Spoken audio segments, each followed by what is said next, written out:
Hello, everybody. Welcome to today's Tuesday tune-in. We're just going to do the usual "Are we live? Are we live? Are we live?" malarkey until we get it going. John's going to sit there nervously waiting for me to ask him a question so he doesn't feel like a spare wheel. I almost said a spare something at a wedding then, but you're not allowed to say that, John. That's one of the rules. I see. I think we're live, but yeah, if you are here, yeah, there we are. Davey Cliff, Marky V, all the guys. So yeah, welcome to today's Tuesday tune-in. First thing I want to say is Andy hasn't had an accident with a lathe and lost all his hair. Once again, Andy is globetrotting. So I've brought someone in who you guys may be familiar with. Some of you may have heard him. Some of you may have met him. But this is John, aka the Great Bald Yeti. Hello all. Hello. Nice to finally be on live. Yeah, it is. Yeah, I mean, you've been on the comments a few times, haven't you? But now we thought we'd put you. So yeah, there's people here. You look, Bri saying hello to you. Remember Brian? You did a run Yes, with him. I remember Bri very well indeed. Yeah, you were one of the lucky ones who got trapped in Nepal. Yeah, one of the lucky ones. Yeah, that went over there and got stuck there for a whole week. Yeah, he was devastated, absolutely devastated. No, sorry, I meant the bar was absolutely devastated. Yeah, he was incredibly happy. But hey, Shona, hey, Amanda, Dave Remington, Stu Taylor, Leah. Leah's from Australia, by the way. Yeah, Dave was on the track with us. What? Was it Dave was on the track with us in 2019? Or was that a different Dave? Which Dave are you talking? Remington? No, that was Dave. That was another Dave. Dave Remington hasn't been on a trek yet, but you can rely on Dave Remington to screenshot us and make us look ridiculous on social media, John. Hey, man. Yeah. Good. Yeah, awesome. Yeah, no, Leah, actually, John, I was showing John my wall before we started. And yeah, see, this is the wall of things that I sort of apply. And Leah sent this through. It's a koala. Can you see it, John? It's like a koala head. I can. Yeah. It's like a disembodied koala. We don't know where the rest of the body is. But yeah, so yeah. Dave Remington is the meme king.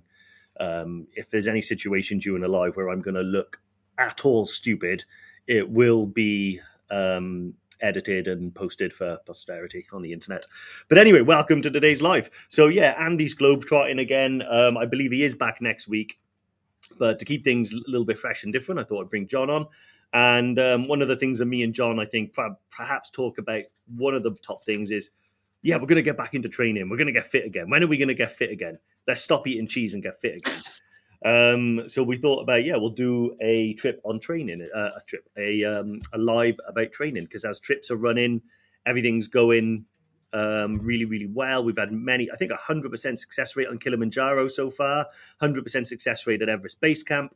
So one of the things I thought about is, that extra time you guys had during COVID is probably paying off, right? Because you're all absolutely smashing it. But one of the questions we do get, now we're getting a lot of new customers coming on, jumping on the lives, asking a lot of questions. And one of the things that's coming up is, well, how fit do you need to be?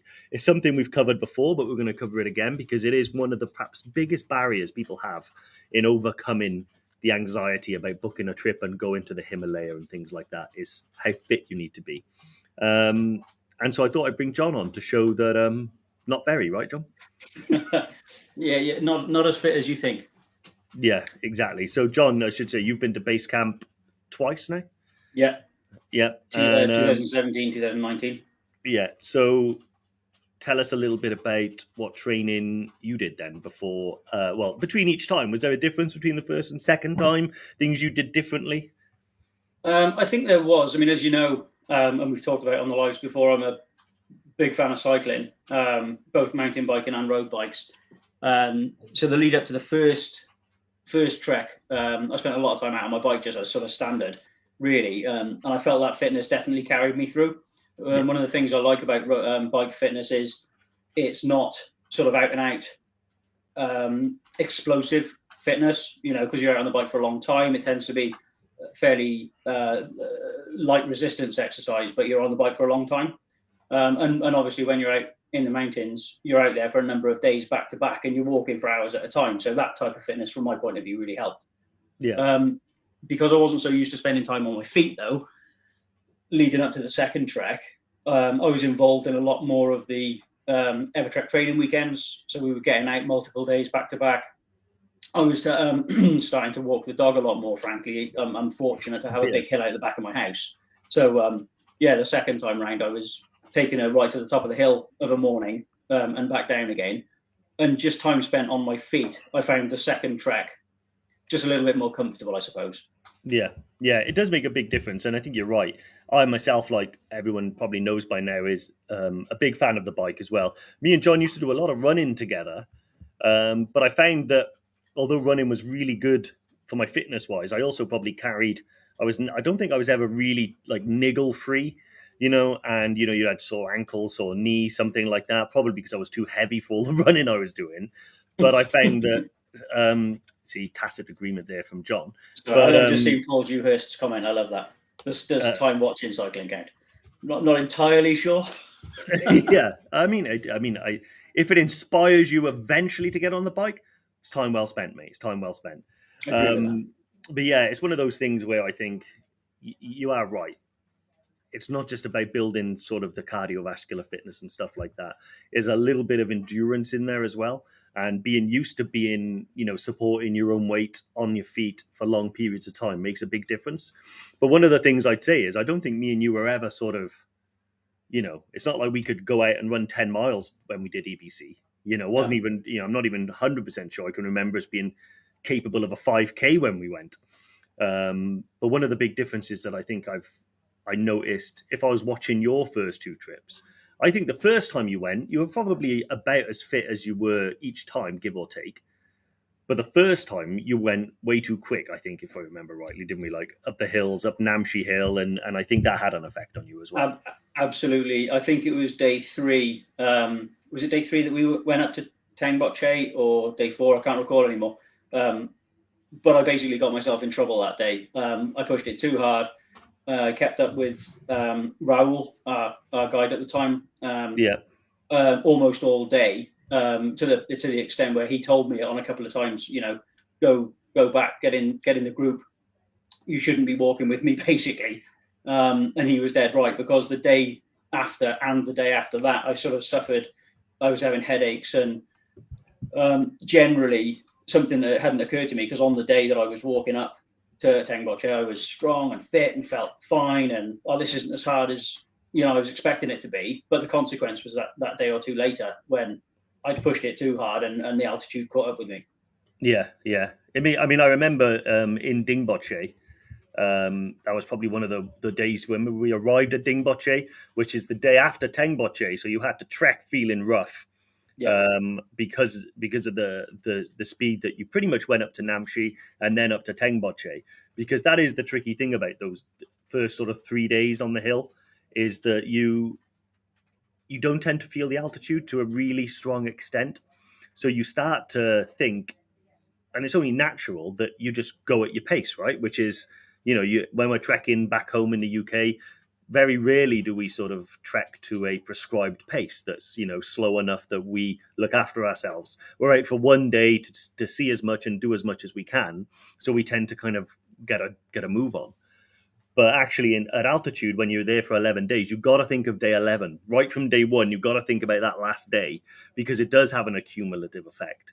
And it doesn't matter sort of how fit you are. In fact, this is where something Brian just said, actually, train hard, trek slow, is a really, really good mantra to have. Because if you train hard and trek fast, some of the fittest people I've known have been some of the first to turn back.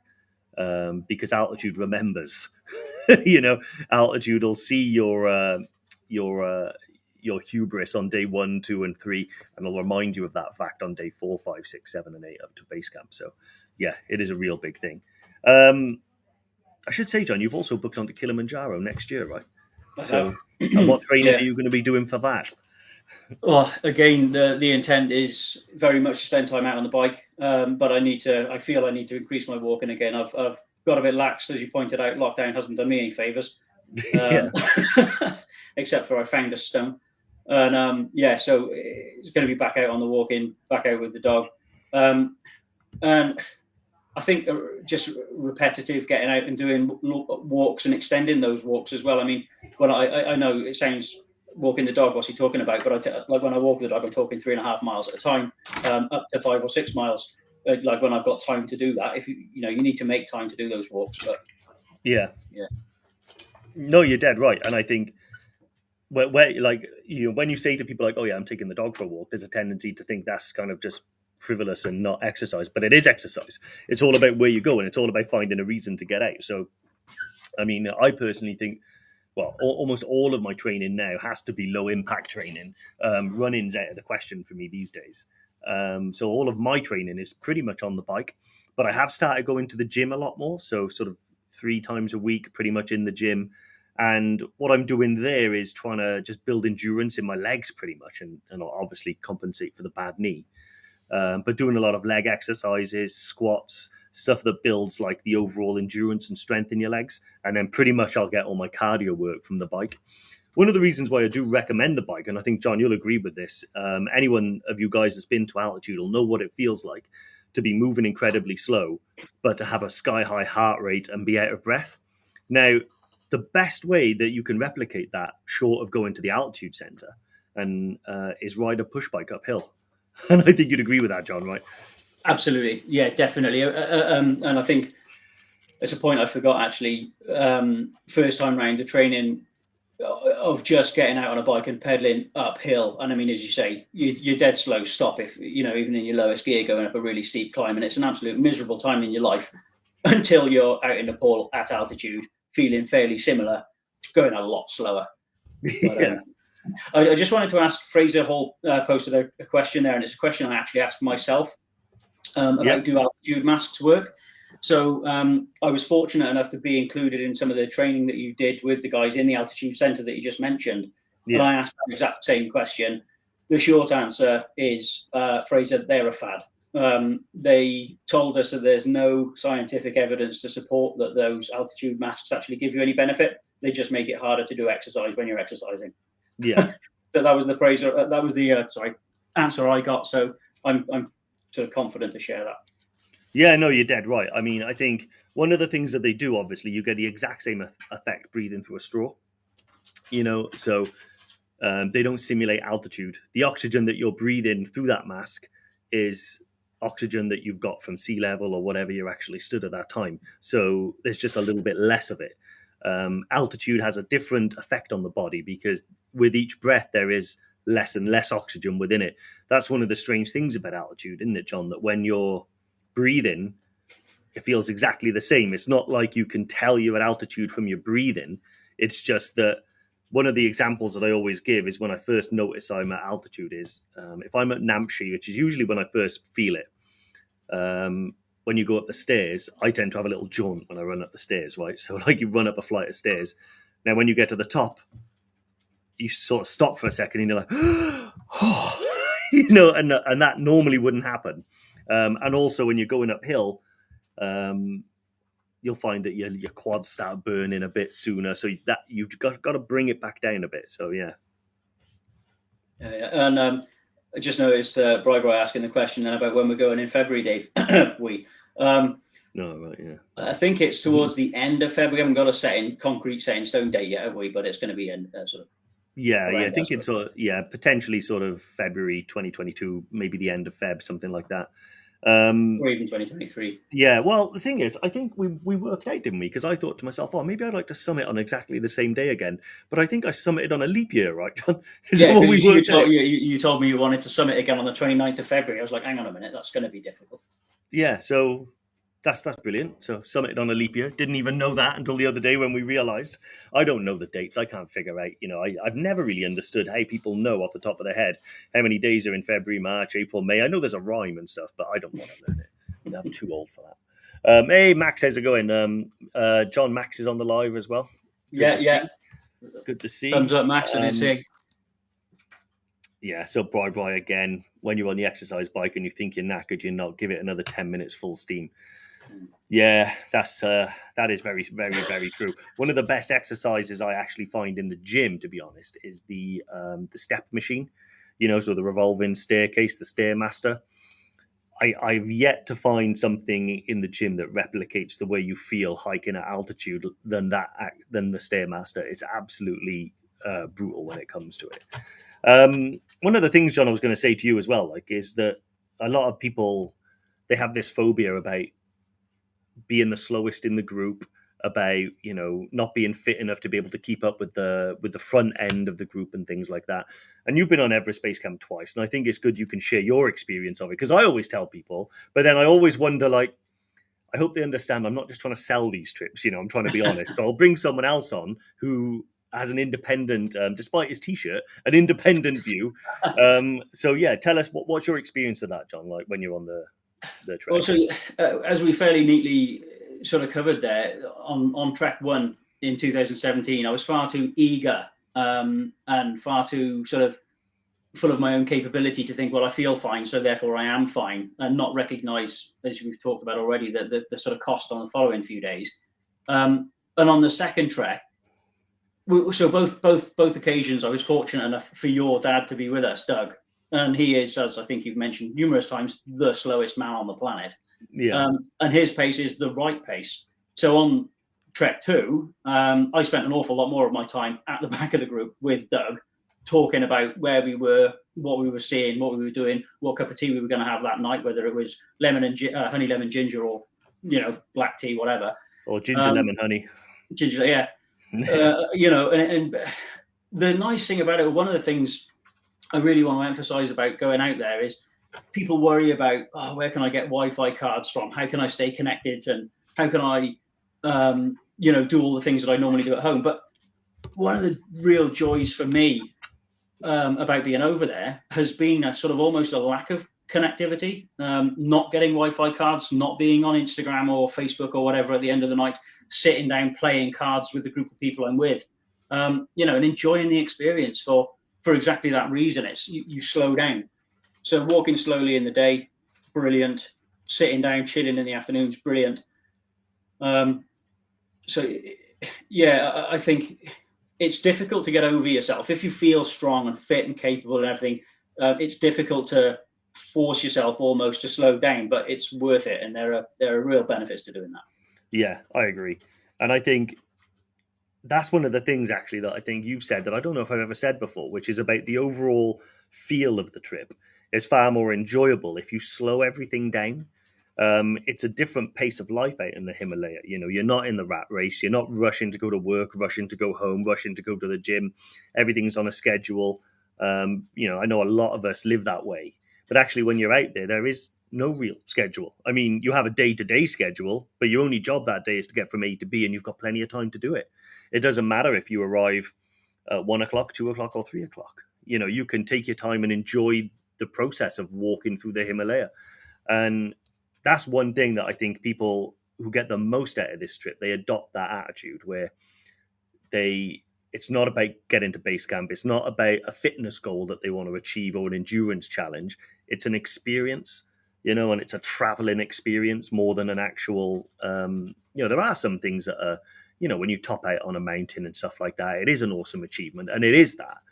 But the process of getting there doesn't have to be hectic. It doesn't have to feel like a rat race. You don't have to feel rushed. And you miss out on so much. Like the amount of laughs we've had and like good memories that we talk about, like some of the stories that me and John always throw back to each other, like hardly any of them ever take place at base camp. Like the one we always come back to is the bucket shower in Tengboche, which was the best shower ever. Yeah, so that was amazing. So on the trip, we do get asked a lot of questions, actually. Can we have a shower? Can we do this? Can we do that? Sometimes you can, sometimes you can't. It all depends what's available. Generally speaking, I don't. I tend to just use wet wipes. And then I finished at Tengboche, and I was in my room, and I was having a bit of a wet wipe wash. John rushes in with a sort of panicked look on his face, saying, Dave, I've just booked us a shower. And I'm like, I can't be bothered, John. Like, no, Dave, it's the best thing I've ever had. Dave, get out there. And I was like, John, I can't be. And he practically forced me out of the room, outside, where it's freezing, into this tiny little wooden, like, box, just enough room for me in it, and this bucket of, like, steaming water, and another little bucket inside. And I was like, oh, fine. Well, as I'm here. And I don't know how they managed this, but I scooped up the water, poured it over my head, and it was the single greatest experience of the whole trip. I mean, it was so good that I think we were telling everybody, go and get the bucket shower. And this was when we stayed at Tengboche. Sometimes we go down to Dobouche. I've not tried it there, but honestly, the bucket shower is it's crazy how happy it makes us. And when you tell people, they're often like, "Okay, Dave, how fun can a hot bucket of water be?" But I think it's what led to that bucket, John. I think it's the walk up Tengboche. It was like 30 degrees during the day, and then it got really cold when we got to the top. And this bucket was amazing. One of my favorite things about the bucket shower was John getting changed afterwards. And I don't know if you realized, John, at the time, but like all the windows were open, just looking at you getting changed. And John just like literally strips off in the middle of the Himalaya, and all of the porters and guides that would sit there went, Yeti! I remember a line of smiling faces at the window whilst I was standing outside the box, as you described it, quite appropriately, standing on the grass, drying myself with all the guys staring at me. I thought, I don't care. I'm so happy right now. Yeah. if I can share a little bit of that happiness, all the better. Yeah. James Ashley, what type of bucket was it? I'll be honest with you, red, if I remember rightly. It was red, good old-fashioned red bucket. But it was so crazy, like how perfect this water was. I've never managed to replicate it since in any shower or bath I've ever had. That water was the best. Hey, Bob Swenson, that's a good question. Any recommendations for good wet wipes, or is it best just to take a Brillo pad? To be honest, Brillo pad might be a bit extreme, mate. You know, you're going to need a lot of layer of that skin to keep you insulated. I tend to get just the best sort of biodegradable type wet wipes I can find. I can hear Rosie cracking up over there. I think she's reading a message. I'm really delayed. Oh yeah, so Rosie's watching us, but it comes through quite delayed. So I think either me or you said something a few minutes ago, and now Rosie's laughing at it. Bob, I recommend just wet wipes are really good. The one thing we do say about them though is that we don't. I don't leave them on the mountain. So bring like a Ziploc bag or something, stuff them in. It becomes the bag of death, sure, but you just zip it back up again, throw it in your thing, and then get rid of it back in Kathmandu. But yeah, and it's honestly, it is little things like that I really want people to go out there and experience, because they'll have their own little stories. You know, one of the things I remember is one of the trekkers pulled out some tiger balm that he'd never used and didn't know really what it was. And all the porters were sitting around us, or we're all playing cards and chatting. And he pulls it out, gets like the biggest chunk on his finger that I've ever seen, and then just rubs it one under each eye. And I literally saw the porters go, no! Like that. And then the next thing you know, you just see he's just sitting there trying to hide the fact that his eyes are on fire. In the end, he had to go to bed. And I couldn't stop laughing. But to be fair, I remember that, and I think it was some bad advice that was given to him by one of the other guys in our group, because he was struggling with the altitude a little bit as it was. He felt like he had a cold, and he'd been told that tiger balm was a really good way to help. And when he said, "Where should I put it?" and the other chap in our group said, "Under your eyes, mate," joking, sort of sarcastic type comment, he went, "Okay," and did it, and the rest of us watched on in horror. And 5 minutes later, he was in his room on his own in bed. Yeah, in his own little thing. Hey, Dan's on the call as well. Dan is he was on our trek with us. Awesome. Yeah, good mate, Dan. And he's asking a question. So after, as you can see, I was going to do a competition, but I think it's too easy. Can anyone guess how John ended up with his Yeti name? But I remember after the trek, John went to get his head shaved. And if you haven't seen the video, go to our Facebook page and scroll through the videos of John getting his head shaved. It's not so much the video of me that I think is funny. It's hearing you and Dan in the background giggling like girls as it's happening. Yeah, it was one of the best things that's ever happened in my life. But yeah, this is it. Again, I know that's back in Kathmandu, and I know these stories are not strictly related to training, but in a way, they adopt a mindset which is out there to have fun, out there to kind of have these experiences and have these laughs and things like that. And just help your fellow man. Actually, the one story me and John have from base camp is when there were some trekkers there, and they didn't have any water. Remember, John? And so I think your solution was to give them all of your water, and then you were like, "Where's my water?" No, I was absolutely dumbfounded that these guys, and they'd done a higher pass as well to get to base camp. Yeah. And they arrived with zero hydration on them at all. And I think this girl was still carrying an empty sort of litre plastic bottle that she'd taken with her, Yeah. which is woefully inadequate. I can't express enough. It's not training. Okay, I appreciate, but I can't express enough how drinking water all day, every day when you're out there is absolutely necessary and the right thing to do. Yeah. I didn't believe you when you told me drink water. You need to be drinking 4 or 5 liters of water a day. I was thinking that's madness. No way. That helps your body to acclimatize. So if you're one of these people who I've turned into recently, who only has 3 or 4 cups of tea a day and forgets to drink water and whatever, I would actually recommend practicing drinking water.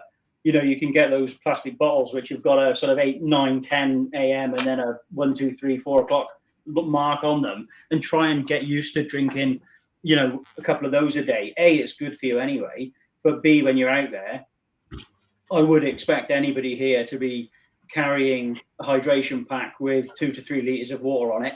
I will say my personal experience, I get through those 2 to 3 liters in the morning. We stop at lunchtime. I get it refilled by the guys through one of those filtration systems, and I drink it again by the afternoon. Yeah. So yeah, that's a really worthwhile thing to do. Bladder training. Yeah, agree. Yeah. Yeah. Honestly, you're not wrong though. I mean, getting used to thinking. Brian, yeah, I know that you've had plenty of experience in getting the drinks down you. Yeah. Brian is he stays hydrated rather efficient. I think it is right though. Like getting used, first of all, if you don't drink a lot of water, it'd be a shock to the system trying to get it down you when you're over there, because you've got to drink loads. And I think get 2 liters a day. Practice getting 2 liters a day down. I also think squash helps as well. Anything that you can add flavor to, just water helps. Yeah. Otherwise, you just just drink the hot water bottle in the morning. Yeah, Andy McNaughton-Jones is dead right there. Using squash concentrate, you can get those little squirty Robinsons ones. I think Aldi also do their own as well. It makes so much difference. Or like even some sort of tablets so you can put in there, effervescent tablets and things, makes a big difference. But awesome. I think what we'll do, John, we'll get to some questions. I've got some on the emails first we can tackle. So this one's from Robert Queen. What is the best equipment I would need if I win? Hopefully I've crossed. Hang on a minute. Is this last week's? What day is it today? Do you know what I've done again, John? I've started reading the questions from last week again. Okay, here we go. This one.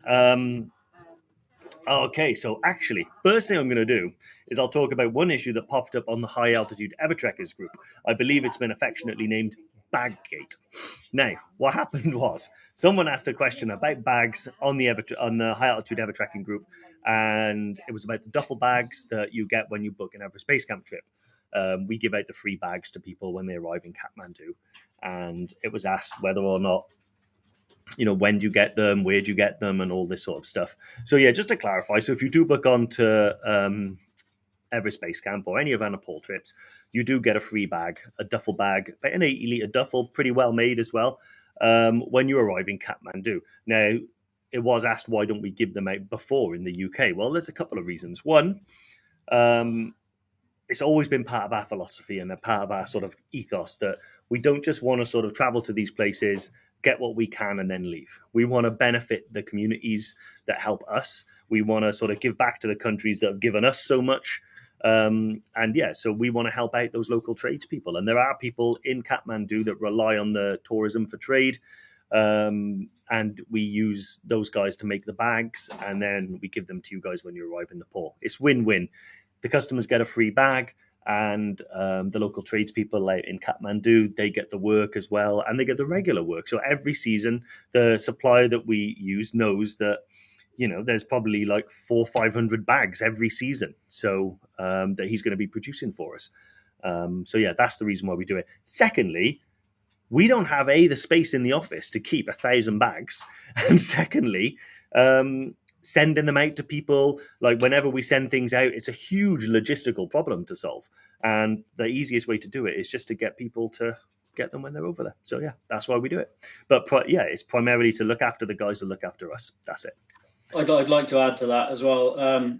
my personal experiences again were really, really useful to have that extra bag to take the stuff up to base camp, because I ended up leaving quite a lot of my personal belongings that I'd taken, clothes to wear around Kathmandu, scruffs, and all the rest of it. I left those in my duffel that I'd taken with me in the hotel, and then the EverTrek duffel came with me up to base camp and back. So you actually do need that second bag anyway. Yeah. Awesome. And yeah, the other thing is as well, I can see a couple of people asking questions. So at the moment, we've only got the facilities to give those bags away in our Nepal trips. We are working on developing the same relationships with the same suppliers in all the other countries, but it's just one of those things that takes time. We did Everest Base Camp was the first thing that we started doing way back when we started the company. And it took us some time to get there, but we will get there with the other ones as well. But in any respect, you can always rent those things really easily locally, and our teams in all the local countries will help you out as that as well. Brilliant use of your bag there. Is it James, Lord James, Andrew, Ashley? Oh yeah, Lord James, Lord James to you, John, Lord James. Yeah. No, I've just actually sent off my my EverTrek insulated jacket that I bought. I originally bought it to try and support the Nepalese and the guides who didn't have work at the time. I thought it was a great jacket, and that's just been sent off over to try and help the guys in the Ukraine as well.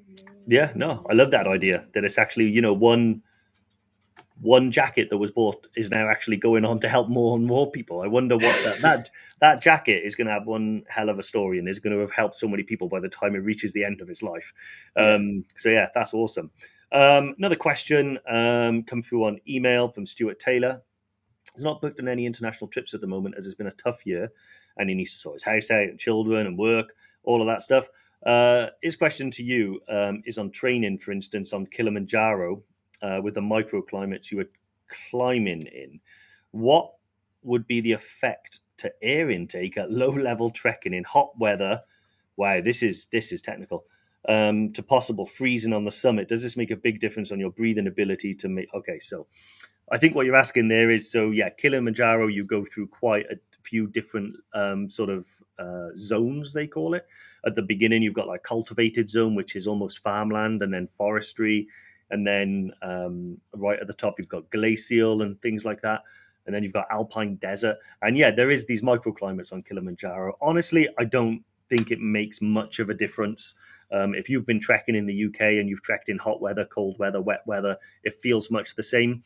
With regards to the altitude, altitude is pretty much it is what it is. It's not really affected by the temperature, at least not in my opinion.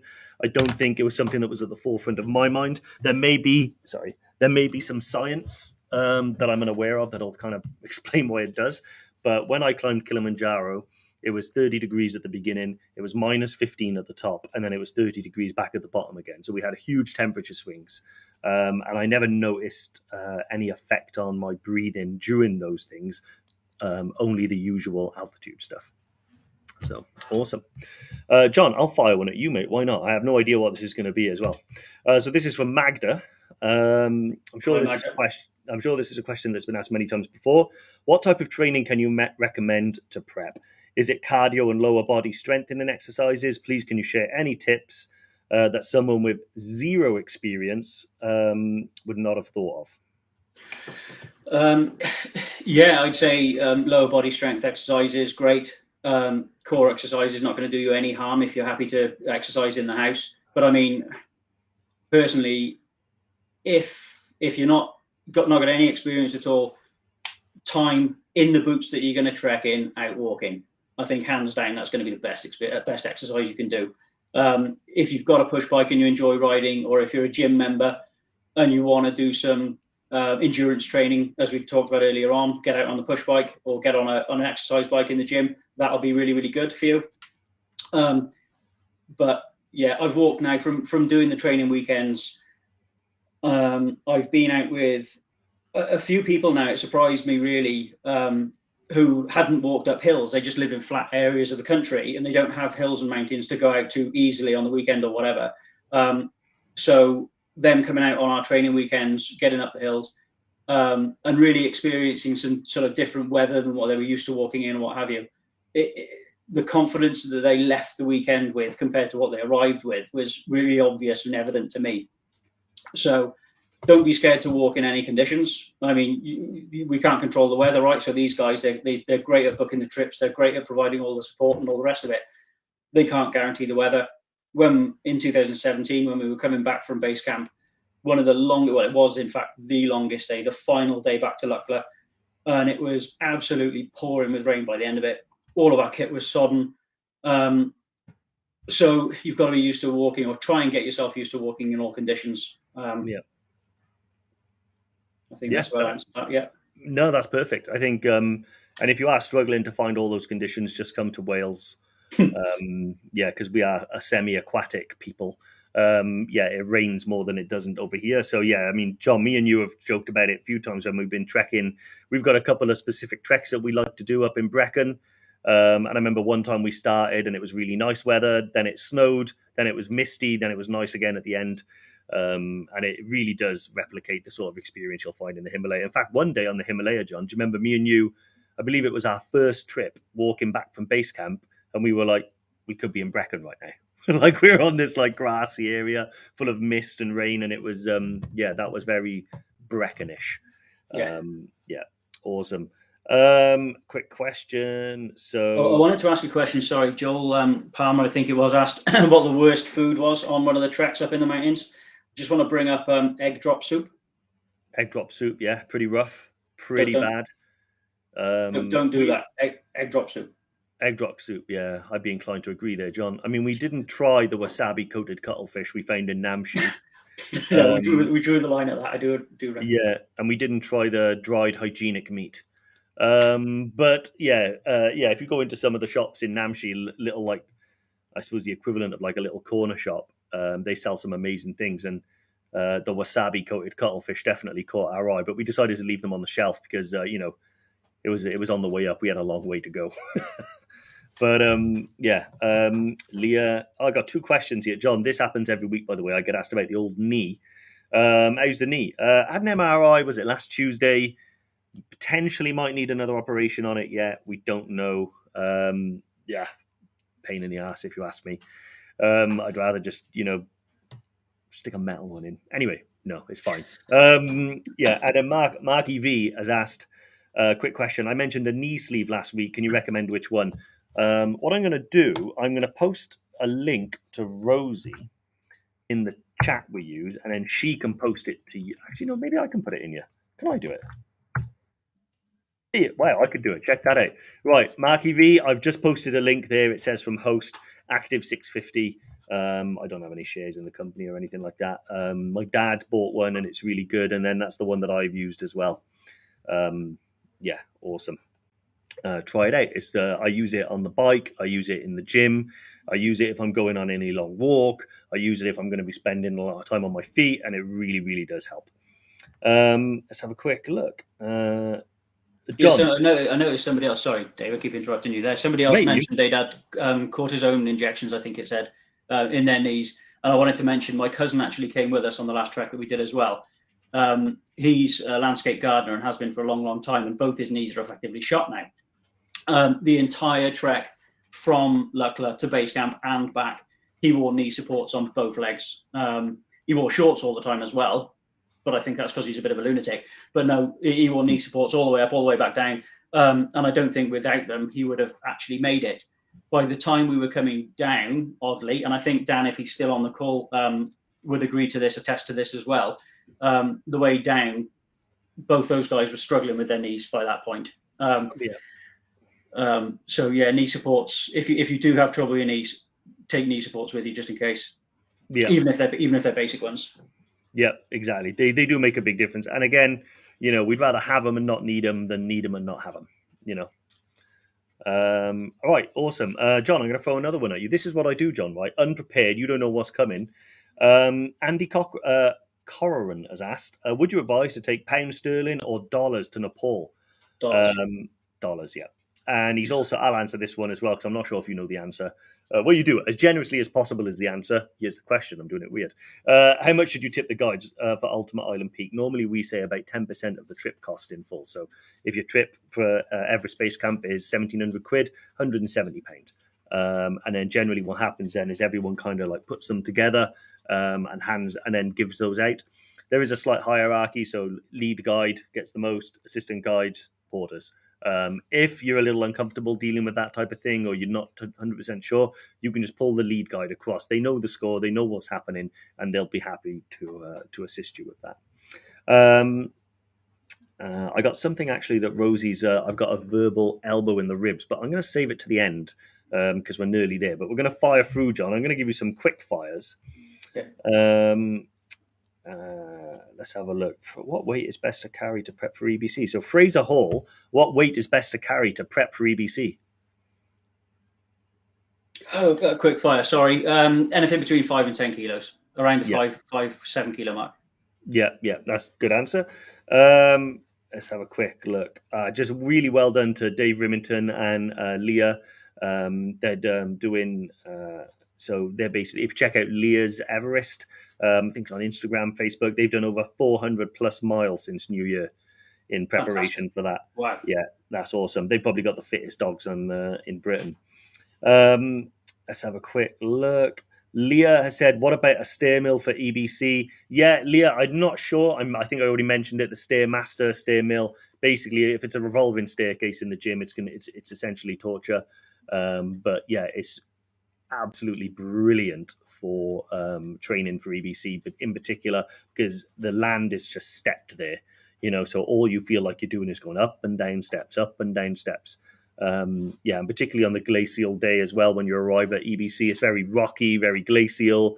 There's a little bit of sort of clambering over things and stuff like that. It makes a big difference. Let's have a quick look now. Sophie Hurst is uphill on the treadmill. Any good? Doing it right now on the highest incline. So give Sophie some. She's on the treadmill right now, John, as we speak. We know what that level of misery is like. I know. I noticed that comment earlier on. Yeah, absolutely fantastic effort, Sophie. And yes, it's definitely worth doing. Awesome. I actually just thought of, by the way, when we were talking about it, and I did mention it earlier on about the fact that Dan and Edwin were struggling on the way down. If you live in an area where there are hills and you can practice walking downhill, do so. And again, I emphasize, try and do it in the boots you're going to take with you to EBC. Walking downhill sucks, and it's actually far worse than walking uphill. Get your boots on and walk up and down hills. Yeah, exactly. And if you do have any trouble as well, trekking poles as well is another thing that we use. When you're going uphill, you can get your arms involved in the process, and it really does help. Going downhill is when I tend to use them more because you extend them slightly, put them out in front of you. There is some stats out there that vary, but essentially about 30% of the impact of each knee if you're using trekking poles. Over a short hike, you might not notice much difference, but over an 11-day Everest Base Camp trek, if you're using those all the time, it'll make a big difference, and you really will feel a lot better at the end, or at least not as bad as you would have done otherwise. One thing we talk about with Nepal is that even when you're going up, there are going to be days when you go down, and even when you go down, there are going to be long climbs. It's never just up or down. It's Nepali flat, as they call it. We got a couple of questions on food, actually. I'll do a really quick one. Joel Palmer's asked, is there anywhere in Tamil where you can get your ears cleaned? So I don't doubt it, mate. I've never thought of it myself. But you saw it on a travel show and it looked awesome. Do you know what? Ask our guys out there, the team, Anuj, the team in the hotel. They'll be able to hook you up. George Dodds has asked, what's the bag weight limit for the flight to and from Lukla? So it's 15 kilos, but that's your duffel bag and your day pack combined. They weigh the bags, not you. So make sure you've got your boots on, make sure you've emptied water out your water bottles. And if you have a heavy camera or something like that, put it around your neck and stuff like that. Because if you are overweight, you might let them on, but if the whole plane itself is overweight, they'll take the heaviest bags off and they'll be left there, and you don't necessarily find that out until you arrive at the other end. And they will eventually make their way to you, but they've got to find a flight where they're not going to put the bags over the weight limit. So yeah, it's a real logistical nightmare. So be quite ruthless with what you choose to take and what you choose to leave. Oh, we've done this, John. Joel Palmer's asked again, what's the worst food on the trip? We've gone with egg drop soup, right? Egg drop soup, yeah. Well, I think there were actually living organisms in the one bowl of egg drop soup that I saw. So Yeah. Awesome. Another one. What snack stuff is best to take to EBC? Sean Wall is asking this. Or you better off getting stuff once you're there. What do you reckon, John? So, well, you know me. Both occasions I've bought big, like kilo bags of, of boiled sweets, which I buy in Kathmandu, take with me. They're fantastic for handing out to the kids when you're out there, because there's loads of kids running about the place. And it's really good fun on the trek on the way up. But equally, when you start to get to altitude, A, you're struggling, and B, everyone else around you is struggling. You want to see the smile on someone's face when you hand them a boiled sweet. So I personally, I love carrying boiled sweets for that reason, and I give them to everybody that I see. And I took Cliff Bars. I bought a big, so I think it was a 12 pack or 15 pack or something of Cliff Bars with me. Other bars are available. But basically anything high in protein, high in sugar. You want sweet, you want tasty when you're out there. I bought those in the UK and took them with me. Yeah. But again and again, I remember the 2017 trek. You told me yourself, actually, there are supermarkets in Kathmandu, and you can rock up and buy as many like Snickers bars or Mars bars or whatever stuff like that you want. Yeah. Yeah, I totally agree. It's whatever, when people say whatever the best food to take is. Sorry a minute, I made a mistake and I didn't have myself a drink. I can't talk for nearly an hour without a drink. I actually bought this for Jen, so she's going to shout at me. I'll have to go and get her another one. Yeah, so an old Marine, he used to be a Marine, he's not old, told me one time that the best food you can take with you on a trip is actually the food you're going to eat and you're going to enjoy. So make sure you take stuff as well that sort of like raises the morale, makes you feel better. A lot of people take Haribo Tangtastics, because you crave that sort of like sour, because you don't really get much of that. A lot of people bring beef jerky because we do recommend a vegetarian diet whilst you're in the mountains, just to prevent any sicknesses. So a lot of people, if they can't really go without their meat, they'll crack out some beef jerky and things like that. Like John said, sweets and things. Just I usually bring some drumsticks and refreshers and stuff like that, and the kids love them as well. Like when you meet some of the kids in and around the villages where we go, yeah, it makes a big difference. Yeah, Robert Said, Smith. Yeah, we did. I took energy gels, and in fact, just because talking about the whole taste thing, if you like them, fantastic. But one of the guys that was with us ended up giving me, I think it was 15 energy gels when we got back on the way down to Lukla, because he just couldn't stand the taste of them and hadn't eaten them. And I ended up trying to offload them to the porters and stuff. They didn't want them either. But yeah. yes, you can take them. They're fine. Honestly, as well, I do think they make a difference when you're really shattered. If you have, sometimes you just end up either you had a light meal or whatever, you just haven't, you're not firing on all cylinders. I usually find the last day between Namshi to Lukla is where I'll have like more gels than I've had on the entire trip the day before, because that one last day is a little bit of a slog. But yeah. So someone's actually asked how much does the bag weigh, and so that was Pixie who's asked that, and I'm pretty certain I've seen the answer because I don't know. It's 1.3 kilograms. Thank you, Shona. Shona's like I don't know, she knows more about this stuff than I do. I swear, this is my day job. So Shona actually does something else and still retains all of this. So yeah, big respect to Shona. And also, we did have Baggate yesterday, which made me laugh when I heard that term. Yeah, with regards to the group guys, 99.999% of you always keep it positive, always keep it upbeat, and that's what we're after. It's a place away from all the negativity and trolling and all of that nonsense. It's a place where you can share an opinion, but always be kind and respectful. And if you have a negative thought or comment you feel like you want to take or say, just keep it to yourself. Shout it into a pillow. It's not for our group. Our group's a good place. What a fantastic tip from Dave there. Dave Rivington mentioned that a Gurkha mate of his recommended taking some small tins of luncheon meat to add to the dal bhat. Dave, why didn't you tell me to do that before we went on the 2 treks that we've done?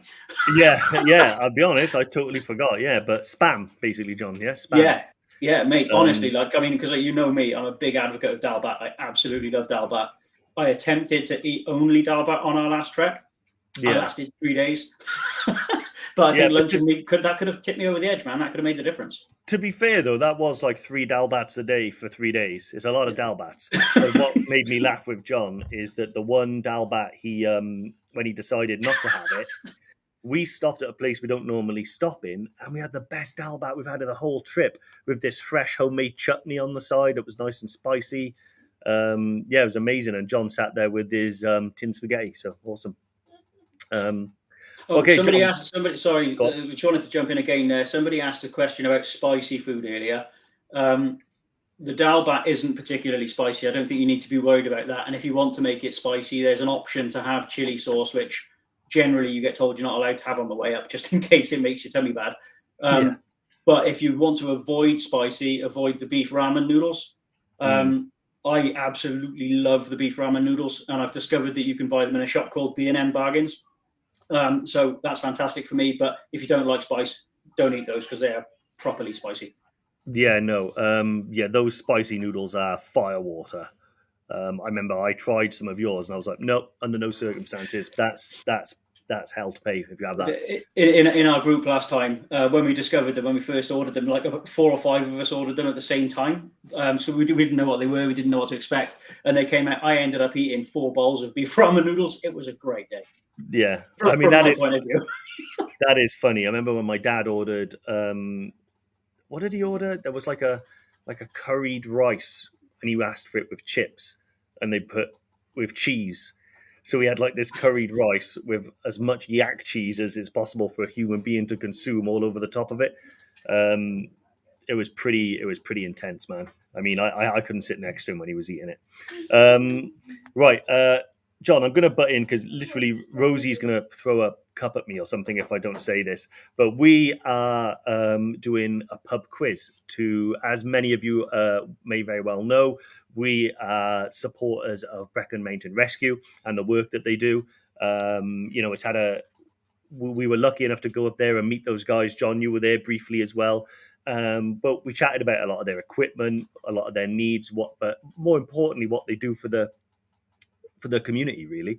And it sort of reopened my mind because I don't know why when I think about mountain rescue, I just kind of think like, man stuck on a hill, right? But it's not. They help the community in so many ways. It's unbelievable. They had a story about an elderly gentleman who was, I think maybe had Alzheimer's or something like that, and they couldn't find him. They go to the police, but the police think, okay, there's got to be so long before they actually pursue it, and they've got so many other things to do. Well, Brecon Mountain Rescue, they found him. There was a cool story about how they saved a dog, but also as well, our very own Rosie has a really, really touching and quite important story as well about Brecon Mountain Rescue and how they've affected her life. So in order to benefit these guys, we are going to be doing a pub quiz. It's in Whitchurch in Cardiff on the 31st of March. All proceeds and everything that we can get from it will be going directly to those guys so they can continue doing the awesome work that they do. So if you can make it to Whitchurch in Cardiff, a pub called The Plough. Is this right, guys? Yeah, Ali is going to put it up on social media. By the way, they've all noticed the doorbell. Yes, that is Penny, by the way. When you hear the doorbell, that's Penny, the Everdog, coming back in. So if you guys can make it to Cardiff on the 31st of March, come to Whitchurch, come to a pub called The Plough,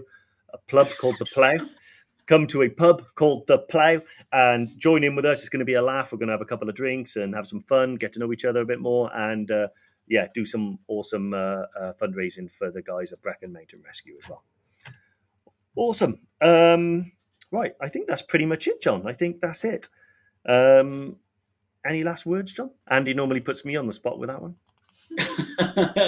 Nothing that springs to mind. Andrew Scott, I don't know. I hadn't noticed that I hadn't blinked for quite a long time, but I'm quite pleased with that. Yeah. And I have been mistaken for a serial killer once or twice. Yeah, well, yeah, I have as well, actually. I've been told I've got resting serial killer face. And I was like, well, if the shoe fits. I've been told I've got resting something face, but it wasn't serial killer. Yeah, I think of it more like an upside down head. Because all the hair is at the South Pole when it should be at the North Pole, Yeah. But yeah, awesome. Anyway, John, thanks for joining us, mate. We'll get you on again soon. Hey, thank you ever so much for having me. It's been really good fun, actually. I really enjoyed this. Awesome. And everyone, thanks for joining in. Don't forget the pub quiz. find it on social media on Arrow One. We're going to be posting it all over the place. And yeah, come see us in person. John will be there. He doesn't need much of an excuse. Right. See you guys. See you next Tuesday. Thanks, guys. Bye-bye.